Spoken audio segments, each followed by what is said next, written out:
La pluie tombait en fine ligne sur les vitres du taxi. Ethan Morel, 36 ans, conduisait depuis 12 heures sans pause. Les néons de Paris se reflétaient sur le pare-brise tandis qu'il attendait une nouvelle course. Soudain, son téléphone vibra. Course privée, 800 € en espèces, pas de question. Il fixa le billet plié en forme de grue, qu'il gardait toujours près du tableau de bord. C'était un billet de 100 € que sa fille Léna avait transformé en origami. Elle lui avait dit en souriant. « Papa, ne laisse jamais l'argent te faire oublier ce qui est juste. » Le point de rendez-vous, l'entrée du hôtel Royal Étoile, 5 étoiles du boulevard Haussmann. À peine garé, les portes vitrées s'ouvrirent et une femme apparut. Robe noire, regard froid, montre en or rose, Aurora Kane, 29 ans, PDG d'un empire technologique redouté pour sa froideur. Elle monta sans un mot. 20 minutes plus tard, sa voix brisa le silence. « Et si je te disais que la personne assise derrière toi vient de voler de quoi détruire l'empire criminel le plus puissant du pays ?» Les mains d'Ethan se crispèrent sur le volant. Il ne savait pas encore que cette phrase allait changer sa vie. À quelques kilomètres de là, un autre homme vivait sa propre nuit, Ryan Hale, 37 ans, père célibataire, ancien des forces spéciales, unité Phantom 17, effacé des archives après des missions classifiées. Aujourd'hui, il travaillait comme technicien d'entretien dans une tour ultramoderne. Sa fille Chloé, 10 ans, collectionnait les écussons militaires. Elle disait toujours avec fierté. « Comme ça, personne n'oubliera où tu appartenais, papa. » Ryan souriait, la serrait contre lui, sans oser lui dire que l'appartenance ne se brode pas sur un tissu. Ce matin-là devait être un nouveau départ. Il postulait pour un poste de sécurité technique chez Novacor Systems, une multinationale française spécialisée dans les technologies de défense. La salle de réunion brillait d'acier et de verre. Autour de lui, des cadres en costume 3 pièces. Sa chemise, propre mais usée, trahissait un homme de terrain. La directrice RH feuilletait son dossier, un sourcil levé. Il est indiqué ici que vous avez servi dans une unité appelée Phantom 17. Or, cette unité n'existe dans aucun registre. Un cadre ricana. Une légende d'Internet, non? Les héros fantômes? Un autre ajouta. Encore un de ces faux vétérans, comme on en voit partout. Ryan sentit sa mâchoire se raidir, mais sa voix resta posée. Nos opérations étaient classifiées. Les dossiers ont été effacés pour des raisons de sécurité nationale. Convenable, répondit la directrice d'un ton ironique. Tellement pratique, quand rien ne peut être vérifié. Les rires fusèrent. Un homme désigna le tatouage dépassant de sa manche, une silhouette d'oiseau noir. Même le tatouage est faux. Quel sens du détail? Ryan glissa la main dans sa poche et toucha le petit écusson que Chloé avait cousu pour lui ce matin-là. Un jour, tu comprendras, murmura-t-il. C'est alors que l'alarme incendie hurla. Mais ce n'était pas un exercice. De la fumée se répandait par les conduits d'aération. Les dirigeants paniquèrent, les portes automatiques restèrent bloquées. Ryan se leva d'un bond. En quelques secondes, son regard repéra l'origine, la ventilation inversée. Quelqu'un avait trafiqué le système. Il saisit un extincteur, fracassa le boîtier de commande, rétablit manuellement le flux d'air, puis força le déverrouillage d'urgence. En moins de 2 minutes, l'air frais revint. Les cadres, hagards, le fixaient. La directrice RH balbutia. « Comment ?» Parfois, répondit Ryan calmement, l'entraînement se montre quand il faut. Dans un coin de la pièce, le PDG, Victor Lang, pâlit. Un souvenir le frappa, 8 ans plus tôt, un incendie, des mains sûres, un tatouage noir. Non. C'était impossible. N'est-ce pas?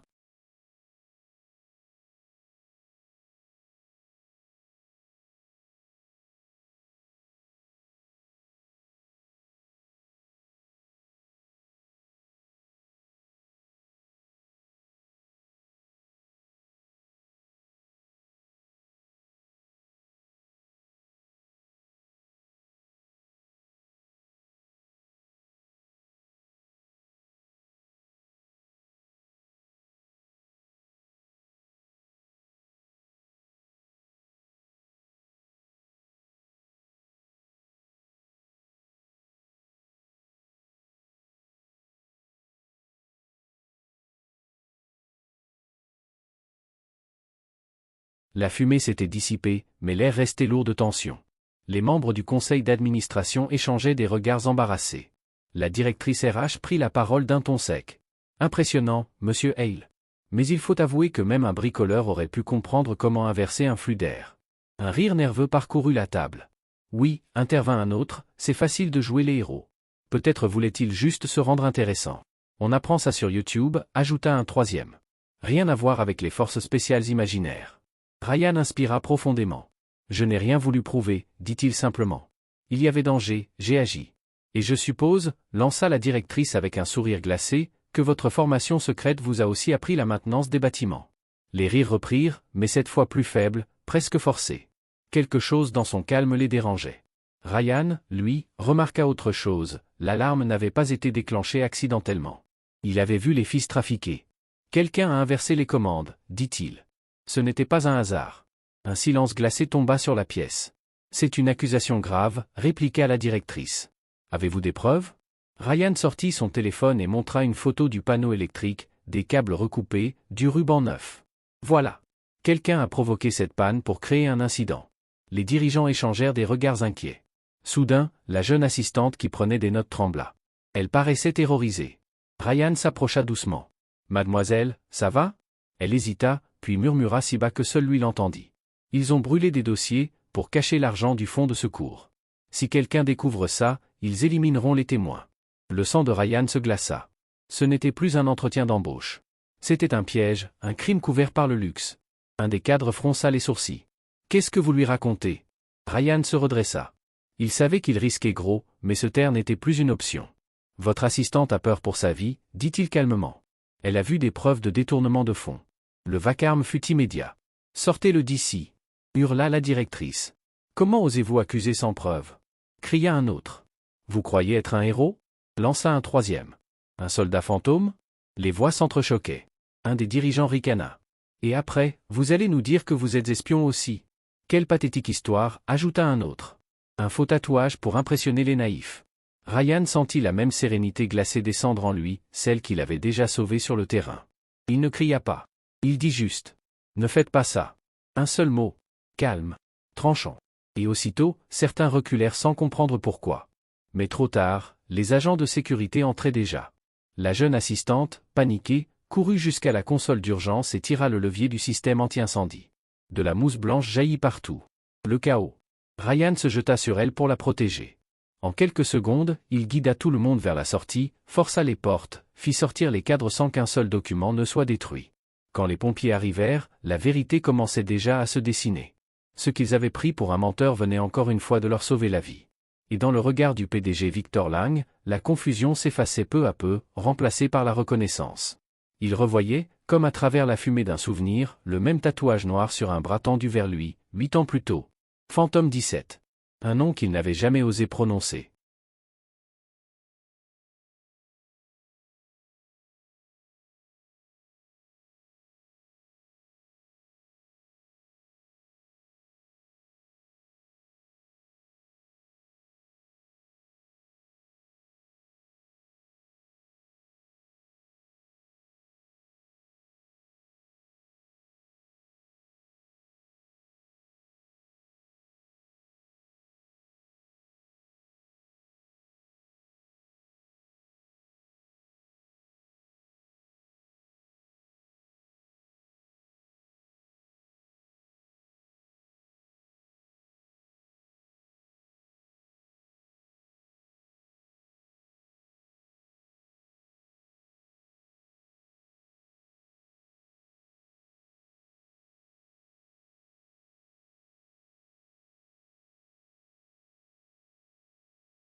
Le silence était presque total après l'intervention des pompiers.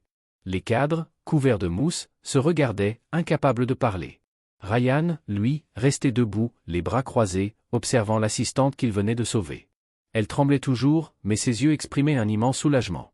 La directrice RH rompit enfin le silence. Cet homme doit être arrêté. Il a déclenché le chaos et accusé le conseil d'administration de crimes imaginaires. Non, dit Ryan tranquillement. J'ai des preuves. Il sortit son téléphone, le connecta à l'écran mural et lança les vidéos enregistrées pendant l'incendie. Les images montraient la manipulation des systèmes de ventilation, avec horodatage précis, et surtout, la caméra de sécurité du matin. On y voyait l'un des membres du conseil entrer dans la salle technique et inverser les câbles. Les murmures s'élevèrent, étouffés. Le coupable pâlit, balbutia. « C'est impossible, il ne peut pas avoir accès à nos systèmes. Il n'est qu'un technicien. » Ryan répondit calmement. Phantom 17 était une unité d'intervention rapide spécialisée dans les infiltrations techniques. Nous pouvions entrer dans n'importe quel réseau pour sauver des vies. Le mot Phantom 17 tomba comme une pierre dans un lac.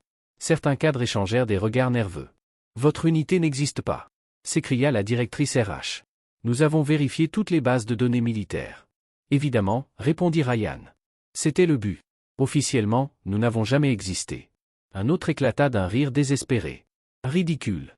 Si vous étiez si élite, pourquoi finir ici, à réparer des ascenseurs ?» Ryan serra la mâchoire. « Parce que certaines missions se terminent mal. Et parfois, la seule manière de protéger la vérité est d'effacer ceux qui l'ont vécu. » Le silence qui suivit fut lourd, presque respectueux. Mais la directrice tenta de reprendre le contrôle. « Ce tatouage que vous portez, ce n'est qu'un faux symbole. » Elle s'interrompit brusquement, le PDG, Victor Lang, s'était levé, les mains tremblantes. « Non, murmura-t-il. » Il s'avança lentement vers Ryan, les yeux fixés sur le tatouage noir qui dépassait de sa manche. 8 ans plus tôt, à Marseille, l'explosion du centre technologique Méridien. J'étais prisonnier sous les décombres. Et, quelqu'un m'a sorti de là. Je me souviens de ce tatouage. Ryan resta immobile. « Vous devez faire erreur, monsieur le président. » Mais Victor secoua la tête. « Non. Je me souviens de votre voix, de votre calme. Et de vos mots, si on vous demande, dites que nous n'étions jamais là. » Un frisson parcourut la salle. Les dirigeants le fixaient, bouleversés. Le PDG reprit d'une voix forte. « Cet homme m'a sauvé la vie. Phantom 17 existait. Et nous venons de passer 2 heures à humilier un véritable héros. » Le souffle collectif de la salle sembla s'arrêter. La directrice balbutia. « Mais, s'il était vraiment soldat, pourquoi n'a-t-il pas de dossier ?» Ryan répondit, la voix basse mais ferme. « Parce que, officiellement, nous sommes tous morts dans un accident d'entraînement. C'était la couverture. Pour protéger nos familles. Pour protéger le pays. » La vérité, nue, s'étalait devant eux. Personne n'osa plus parler. Victor se tourna vers la jeune assistante, toujours recroquevillée. « Ce qu'elle a dit sur le détournement des fonds, c'est vrai ?» Ryan ouvrit un nouveau dossier sur l'écran, relevé bancaire, transfert vers des comptes étrangers, signature falsifiée. 3 millions d'euros du fonds d'aide aux employés, déclara-t-il. Détourné par votre propre conseil d'administration. Les preuves étaient irréfutables. Un des coupables éclata en sanglots. Nous voulions juste gagner du temps pour tout effacer. Mais c'était fini. Les agents de sécurité, cette fois accompagnés de véritables policiers, entrèrent dans la salle. Lang avait déjà appelé les autorités. En quelques minutes, les corrompus furent menottés et escortés dehors, le regard vide. Quand le silence retomba, Victor s'approcha de Ryan. « Pourquoi ne m'avoir rien dit ?» Ryan répondit, les yeux clairs. « Parce que Phantom 17 n'existe pas, monsieur. Nous ne sommes jamais là. » Mais tandis qu'il quittait la salle, un détail fit sursauter Victor. Dans la poche de Ryan dépassait un petit écusson en tissu, brodé à la main. Un oiseau noir. Le même symbole. Sous le fil doré, une écriture d'enfant, pour que tout le monde se souvienne. Victor sourit faiblement. Oui. Maintenant, tout le monde se souviendrait.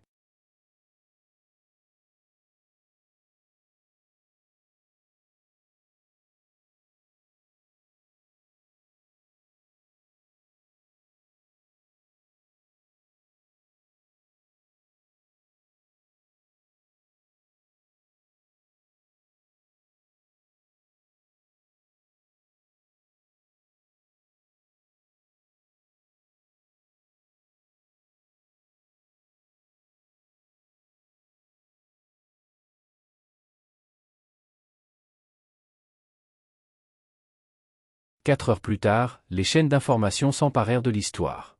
Les images de Ryan Hale, debout au milieu du conseil d'administration, couvert de mousse et de dignité, envahirent les écrans. Les titres défilaient. Un père célibataire démasque la corruption chez Novacor. Le soldat fantôme qui n'aurait jamais dû exister. Ryan regardait les nouvelles depuis son petit appartement de banlieue, un bol de soupe devant lui. À côté, Chloé dessinait silencieusement, ses crayons éparpillés sur la table. Elle leva la tête, ses yeux pétillants d'orgueil. « Papa, il parle de toi partout. Tu es à la télé. » Il sourit doucement. « Non, il parle d'un homme qui a juste fait ce qu'il fallait. Sur l'écran, un journaliste annonçait.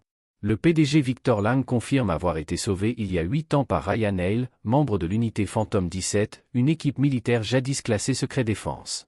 Puis Victor apparut en direct, face à la presse. Monsieur Hale n'a pas cherché la gloire, dit-il. Il a vu l'injustice et a agi. Ce n'est pas de l'héroïsme, c'est de l'intégrité. Il montra un écusson noir, l'insigne de Phantom 17. Ce symbole représente ceux qui ont servi dans l'ombre, dont l'existence a été niée. Dès demain, Novacor fondera la Silent Service Foundation, une organisation pour les vétérans des opérations classifiées. Chloé battit des mains, les yeux pleins d'admiration. Tu vois, papa? Ils vont aider d'autres comme toi. Ryan la serra contre lui. Ce n'est pas pour moi, dit-il doucement. C'est pour ceux que le monde a oubliés. Le lendemain matin, un coup frappa à la porte. Quand Ryan ouvrit, Victor Lang se tenait là, accompagné d'une femme en uniforme.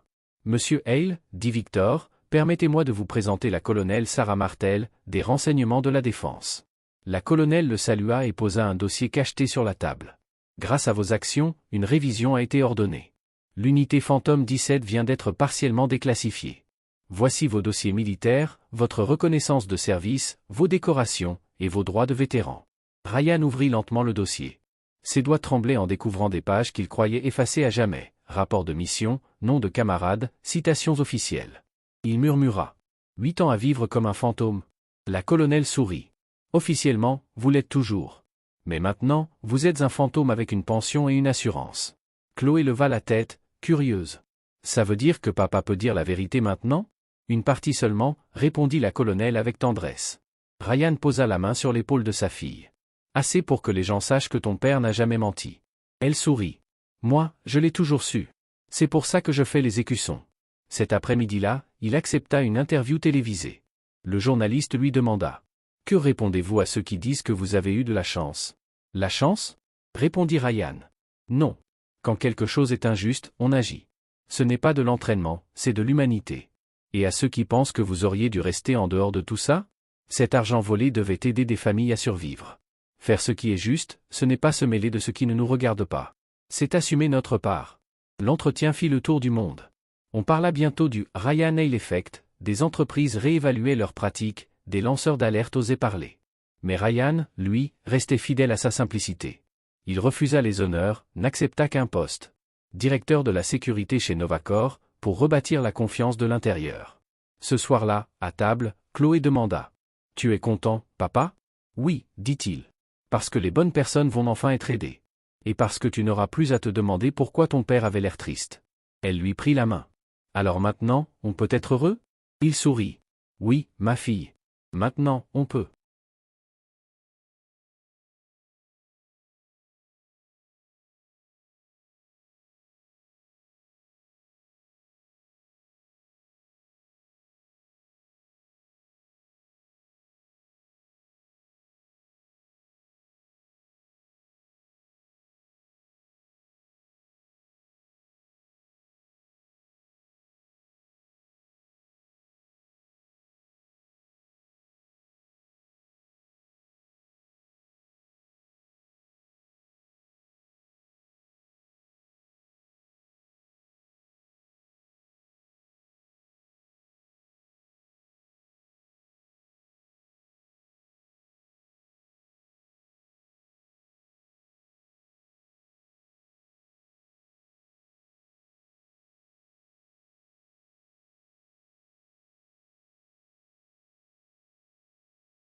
Une semaine plus tard, l'atmosphère avait changé chez Novacor. Les couloirs autrefois glaciales semblaient plus humains. Les employés saluaient Ryan d'un signe de tête respectueux. Lui restait discret, concentré sur son nouveau poste, reconstruire la sécurité, pas celle des systèmes, mais celle des consciences. Le grand jour arriva, sa nomination officielle. La salle de conférence, autrefois théâtre de son humiliation, débordait de monde. Victor Lang prit la parole. Parfois, dit-il, il faut tomber bas pour apprendre à se relever. Et parfois, il faut qu'un homme sans titre nous rappelle ce que signifie l'honneur. Il désigna Ryan. Cet homme n'a pas seulement sauvé nos vies. Il a sauvé notre intégrité. Des applaudissements éclatèrent, sincères. Ryan se leva lentement, inclina la tête sans un mot. Mais avant qu'il puisse parler, une petite voix s'éleva du premier rang. Papa dit que le courage, c'est faire le bien même quand personne ne regarde. Des rires attendris parcoururent la salle. Chloé, debout sur sa chaise, brandissait fièrement un petit écusson cousu main, un faucon noir doré. Victor sourit. Et voilà, dit-il. Notre plus jeune enseignante. Quelques jours plus tard, la Silent Service Foundation fut inaugurée à Lyon, dans un ancien centre militaire réhabilité. La scène était simple, sans faste. Sur un écran, un logo apparaissait, le symbole de Phantom 17, redessiné d'après le patch de Chloé. Des centaines de vétérans anonymes étaient présents, des hommes et des femmes dont les missions n'avaient jamais existé. Victor s'avança au micro. Nous ne pouvons pas toujours raconter leurs histoires. Mais nous pouvons honorer ceux qui les ont portés. Ce symbole est pour eux, ceux qui ont agi dans le silence, sans reconnaissance, mais avec foi. Puis il appela Ryan sur scène. Ryan prit le micro, visiblement ému. Je n'ai jamais voulu être un symbole. Mais j'ai compris une chose, il ne s'agit pas d'être reconnu, il s'agit de ne pas oublier. Il montra l'écusson de Chloé épinglé sur sa veste. Le courage n'est pas bruyant. Il se cache dans les gestes simples, dans la fidélité à soi-même, dans le regard d'un enfant qui croit encore en la bonté. Le public se leva pour l'applaudir. Certains pleuraient. Chloé, assise au premier rang, avait les larmes aux yeux. Quand son père descendit de la scène, elle courut vers lui et le serra de toutes ses forces. « Je suis fier de toi, papa. »« Moi aussi, ma puce, » murmura-t-il. « Moi aussi. » Plus tard, ils restèrent dehors, sur les marches du centre. Le vent du soir faisait danser les drapeaux de la fondation. Chloé regarda les lumières s'allumer au loin. « Tu crois qu'ils vont retrouver les autres soldats comme toi ?» Ryan haussa les épaules, pensif. « Peut-être. Et s'ils ne les retrouvent pas, leurs proches, eux, s'en souviendront. » Elle sortit alors un petit patch de sa poche, 2 symboles entrelacés, un cœur et un faucon. « C'est pour eux. Pour ceux qui protègent sans qu'on le sache. » Ryan la regarda, les yeux brillants. « C'est le plus beau que tu aies jamais fait. » Quelques jours plus tard, Novacor inaugura une nouvelle salle de réunion. Verre, acier et lumière. Sur la paroi, gravé en argent, un simple mot. Salle du silence. Juste en dessous, un petit faucon noir. Victor prononça un discours bref mais solennel. Cette salle représente une promesse. Que jamais plus nous ne nous moquerons de ce que nous ne comprenons pas. Que le silence peut porter plus de vérité que 1000 discours. Les caméras filmèrent Ryan et Chloé, assis au fond. Elle lui chuchota. « Papa, qui va les protéger maintenant ?» Il sourit doucement. « Ils n'ont plus besoin de moi. C'est à eux, maintenant, d'apprendre à écouter leur conscience. » Le symbole de Phantom 17 brillait sur la vitre. Et pour la première fois, ce n'était plus une légende.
La cérémonie venait à peine de se terminer. Les invités se dispersaient lentement dans le hall vitré de Novacor. Ryan et Chloé marchaient côte à côte, main dans la main, savourant ce calme après la tempête. Mais à peine avaient-ils franchi les portes qu'une femme en uniforme s'approcha d'eux, le regard sérieux. « Monsieur Hale » dit-elle doucement. Elle tendit une enveloppe scellée du ministère de la Défense. « C'est pour vous. » Ryan l'ouvrit. À l'intérieur, une vieille photographie jaunie, lui, entouré de son équipe, le Ghost Uni, leur unité secrète. Au dos, quelques mots tracés d'une écriture familière. « Le programme est relancé. On a besoin de toi, commandant Hale. » C'est Rivers. Il resta silencieux, fixant les visages de ses anciens camarades. Des frères qu'il croyait perdus à jamais. Chloé tira doucement sur sa manche. « Qu'est-ce que ça veut dire, papa ?»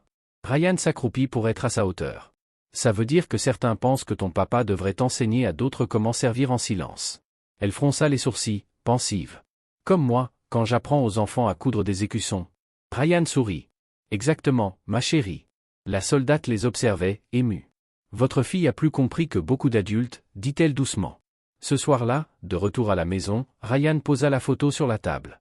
La lampe projetait une lumière dorée sur les visages du passé. Sur le mur, un cadre contenait le patch de Chloé, devenu le symbole de la Silent Service Foundation. Il prit une profonde inspiration et sortit un petit carnet. Sur la première page, il écrivit « Enseigner le courage silencieux ». Puis il regarda sa fille dormir, le visage paisible. Elle murmurait dans son sommeil, serrant son écusson contre elle. Ryan effleura le tatouage sur son bras, le faucon noir, symbole d'un passé qu'il avait longtemps voulu oublier. Mais cette fois, il ne le cacha pas. Quelques semaines plus tard, le pays tout entier connaissait son histoire. Les écoles militaires enseignaient désormais l'intégrité Hale, un module sur le devoir moral et la responsabilité civique. Des associations reprenaient son message. Le vrai courage n'a pas besoin d'un uniforme, seulement d'un cœur honnête. Un matin d'hiver, alors que la neige couvrait la ville, Ryan et Chloé se rendirent au cimetière militaire. Ils déposèrent un bouquet de coquelicots rouges sur une tombe sans nom. « C'est pour tes amis » demanda la fillette. « Oui, souffla-t-il. Pour ceux dont on ne parlera jamais. Mais maintenant, tout le monde sait que vous existiez, dit-elle en souriant. Peut-être, répondit-il. Mais ce n'est pas ce qui compte. Ce qui compte, c'est que toi, tu t'en souviennes. Elle hocha la tête gravement. Je me souviendrai toujours. Parce que ton tatouage est vrai. Ryan la prit dans ses bras, les yeux embués. Le vent fit claquer les drapeaux, et au loin, les cloches sonnèrent. Le monde continuait de tourner, mais quelque chose avait changé. Les fantômes avaient retrouvé un visage. Ce soir-là, une vidéo publiée par la Fondation du Service Silencieux fit le tour du monde. On y voyait Ryan dire simplement « Il y a des tatouages qu'on ne montre pas pour être admirés, mais pour se rappeler. Ce ne sont pas des marques de guerre, ce sont des serments. » L'écran se noircit lentement, ne laissant qu'un symbole. Le faucon noir de Phantom 17, tournant sur un fond doré, suivi de ces mots. L'honneur ne meurt jamais. Il attend simplement d'être reconnu. Et sous cette lumière tranquille, un père et sa fille rentrèrent chez eux, main dans la main. Prouvant au monde entier qu'un simple tatouage pouvait raconter bien plus qu'une légende. Il racontait une vérité. Une foi. Une promesse. Parce que ce tatouage-là était réel.